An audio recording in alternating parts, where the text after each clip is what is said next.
কবিগুরু রবীন্দ্রনাথ ঠাকুরের ১৬৪তম জন্মদিন উপলক্ষে শুক্রবার সাত সকালে শান্তিনিকেতনের বিশ্বভারতীতে কবিগুরু শ্রদ্ধা জানাতে আয়োজন করা হয়েছিল বিশেষ অনুষ্ঠানে। প্রভাত ফেরি ও রবীন্দ্রসঙ্গীতের মধ্য দিয়ে কবিগুরুর জন্মদিন পালন করল বিশ্বভারতী। স্মরণ করা হয় কবিগুরুর স্থানগুলিতেও।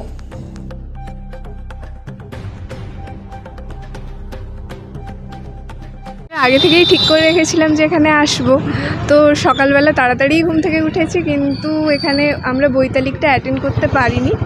তারপরে আমরা এখানে কবিকণ্ঠ শুনেছি, উপাসনা গৃহে অনুষ্ঠান হচ্ছিল, তা দেখে আমরা এখন যাচ্ছি আর কি। খুবই ভালো। হ্যাঁ, প্রথম বছরে এরকম অনুষ্ঠান তো আগে কখনো দেখিনি। এখানে এসে খুবই ভালো লাগছে, এখানকার পরিবেশ আর এখানকার সবার ছেলে মেয়েদের সেই সাদা শাড়ি, সাদা পাঞ্জাবি, খুবই ভালো লাগছে।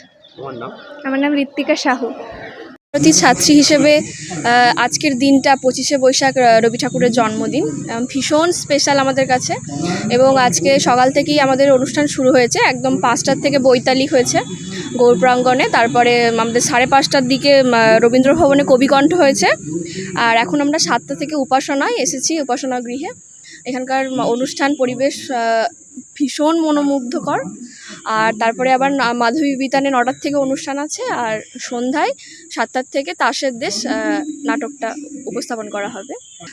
প্রথমত ভীষণ গর্বিত ফিল হয়, একটা কি প্রাণোচ্ছল মনোমুগ্ধকর, কি বলবো, যদি যে কোনো অনুষ্ঠানে যখন আসি মন ভরে যায় আর কি দেখে, এবং নিজেকে খুব গর্বিত মনে হয় একজন ছাত্রী হিসেবে বিশ্বভারতী।